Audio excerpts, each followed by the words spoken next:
Key point 1. Self-discipline is not an automatic process. Self-discipline refers to the capability to manage one's emotions and behaviors. A 2009 study by neuroscientists Todd Hare and Colin Kammerer showed that self-discipline is a biological concept. Researchers observed heightened activity in two brain regions during decision-making, the ventromedial prefrontal cortex and the dorsolateral prefrontal cortex. The research emphasized that self-discipline relies on willpower and plays a crucial role in the growth of the human prefrontal cortex. In other words, self-discipline is beyond individual capacity or willingness of mind. However, with all the research and studies to show that self-discipline is biological, Walter believes it can be developed as a skill. He agrees that discipline has a biological process. Similarly, like any other habit, the brain is programmed to accept a pattern as the norm the more a person practices it. This also explains Aristotle's belief that we are what we consistently do. Excellence, then, is not a one-day event, but a habit cultivated over time. Several benefits of developing self-discipline include increased self-confidence, deep and meaningful relationships, absence of risky behavior and actions. Self-discipline is not a gift. No one was born with it. Like every other habit, it's a skill that must be learned, and it takes time to develop. However, in the long run, it is worthwhile. Discipline is about doing the things we have to do, even when we are not motivated to do them.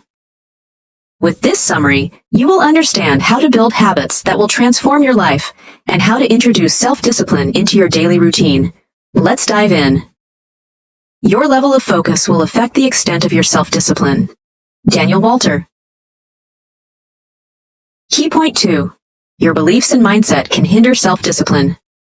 Discipline is a consistent struggle for individuals, possibly due to bad company or influence, negative patterns of living, or a personal belief system. Be patient with yourself on your journey to self-discipline. It takes time and hard work. Aside from personal reasons, there are also some psychological hindrances to discipline. Some of them include Parkinson's Law. Parkinson's Law justifies procrastination, arguing that work expands to fill the time allotted. Assigning a time to a task makes the mind want to do that task in that period. This could make a small job take more time than it should. Procrastination happens due to different reasons. Sometimes, the illusion of perfection, the long planning phase, and waiting for the right time to make a particular decision could lead you to postpone the action. They might seem like good reasons, but there are always excuses within. At its essence, discipline is about taking action regardless of how we feel. Procrastination and discipline often conflict, as embracing one precludes the other. One approach to combat procrastination and the pursuit of perfection is the 70% rule. It suggests initiating tasks when you feel 70% confident about succeeding in a specific endeavor. This eliminates procrastination and makes you take responsibility without waiting till you are 100% sure. False hope syndrome.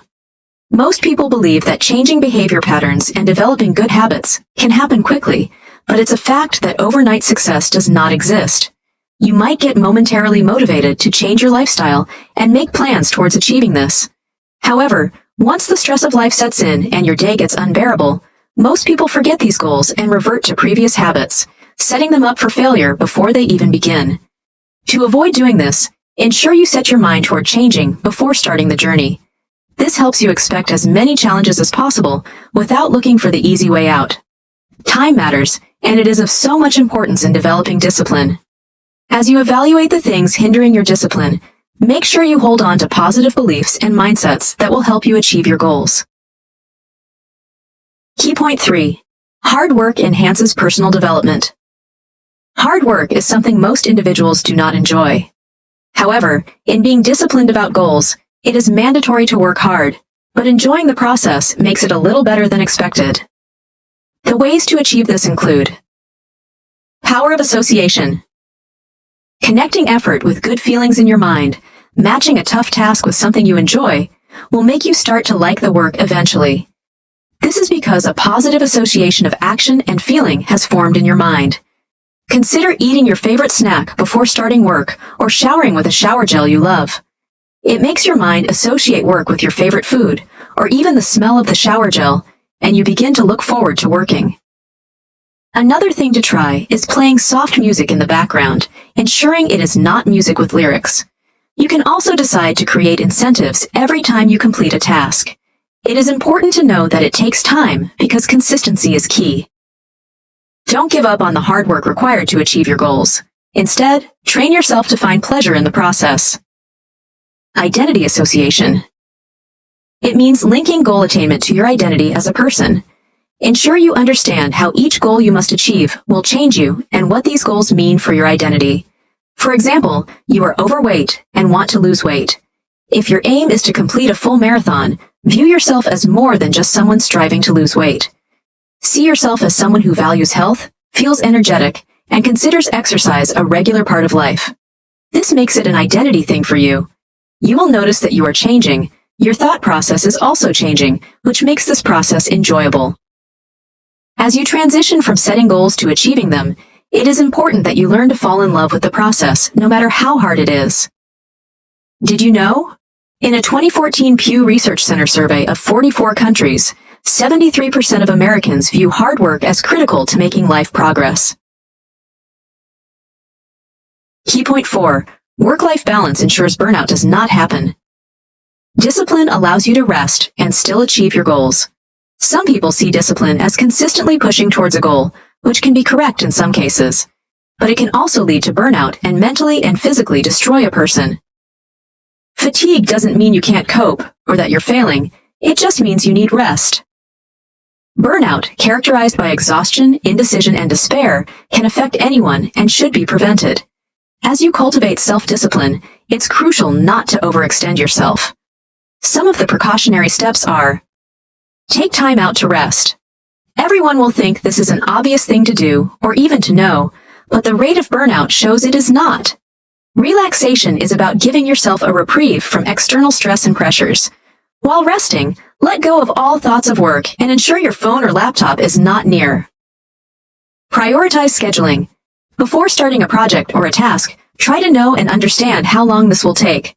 You can schedule more than the required time to allow sufficient time for rest. Allocating time to each project and task makes it easier to be organized and more productive. If you are already at the burnout stage, resting is what you really need. The sole means of recovering from burnout is to take a break, allowing your body and mind to recuperate. Utilize this period for reflection, considering the lessons to be gleaned from the experience. You cannot change the circumstances, the seasons, or the wind, but you can change yourself. Jim Rohn. Key point 5. Creating a positive mindset makes self-discipline effective. Making up your mind to be a winner matters a lot in the journey to developing self-discipline. Self-discipline can be an arduous process, so deciding to win at all costs should be your mindset. In striving for self-discipline, remember to take consistent action and believe in yourself. The way to create this mindset involves knowing what you want. Nobody gets into a car without knowing their destination. Know exactly what you desire from a goal. Understand why you are making a decision, what it entails, what you need to make it achievable, and how to get about doing it. Not cutting corners. Success doesn't only involve trial and error, it requires putting your best foot forward and doing things properly. In achieving self-discipline, going through shortcuts doesn't help. It makes you go in cycles without any result at all. Don't make big leaps. Small strides toward significant ones are more effective. In self-control, taking huge steps can get exhausting, but consistently making small efforts helps. The way to avoid this exhaustion is by creating a plan and sticking to it. This plan helps even when motivation and high energy cannot carry you through. Self-control is more effective when people know that each goal achieved is worth celebrating. So celebrate each milestone. You can have your favorite drink or snack, rest, or even read a book that you have been looking forward to. However, also make it known to yourself that you just passed a milestone. Self-discipline and a positive mindset go hand in hand. In developing a good belief system, remember that it takes one step at a time. Key point 6. Proper habits help achieve goals. Most times, habits result from the things we do unconsciously over time. For instance, most people mindlessly brush their teeth in the morning. They grew up being trained by their parents. In adulthood, the habit of brushing their teeth is already wired in their brains. Habits are hard to develop, but once we can master them, they make our daily lives easier. In self-control, some habits have to be formed. These habits break the process of self-discipline into smaller bits of daily routines. Some examples of these routines include morning routine. Most individuals do not consider what their mornings look like. For some, it's a system of snoozing alarms, waking up late, rushing to work, and feeling tired before the day begins. A self-disciplined person knows that this period is for activities that would make your day more productive, like exercising, eating a healthy breakfast, or even meditating. These activities make your day begin on a good note, and most likely remain this way throughout the day. The final hour of the day. The way you spend the last hour is as important as the beginning of the day. A good night's sleep is an effective way to unwind and prepare for another day. Reading a book is also a great way to unwind after a long day. It will relax your mind and help you fall asleep easily. Before going to bed, turn off all your digital equipment. Practice gratitude. A self-controlled person takes gratitude seriously. They understand that saying thank you to people goes a long way every time. Individuals who practice self-discipline also avoid complaining. They look for the best way to solve a problem instead of grumbling about it. This makes their day more productive, and the people around them feel better. Set daily goals. Most individuals with self-discipline always have huge goals, but dividing them into smaller daily activities makes them easily achievable. If you practice small daily goals, you will consistently be able to achieve big ones. Conclusion. Self-discipline is a lifestyle, not something you use when you want to achieve a goal or get better at work. It is like a muscle. You have to use it consistently to get better. Take time out to assess your daily habits, decisions, and how you achieve your life projects. This gives a pointer to whether you are disciplined or not. If you discover that you are not, that is okay for a start, but staying there after this summary is not advisable. The great thing about self-discipline is that it affects the entirety of your life. Many of today's successful people, like Michael Jordan and Whitney Houston, are famous because they inculcate self-discipline into their daily routines. This shows how significant it is.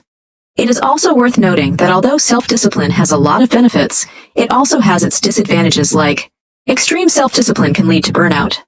Self-discipline rarely gives room for flexibility. Self-discipline is the key to success, and it also impacts everyone around you. But to avoid being on the extreme regarding self-discipline, try to be balanced, as self-discipline and balance work hand in hand. Ensure you take action by setting an achievable goal. Begin by incorporating one habit for just 5 minutes daily, or by waking up 30 minutes earlier. These little things will make your life more productive. Try this. Design your work schedule in such a way that includes leisure.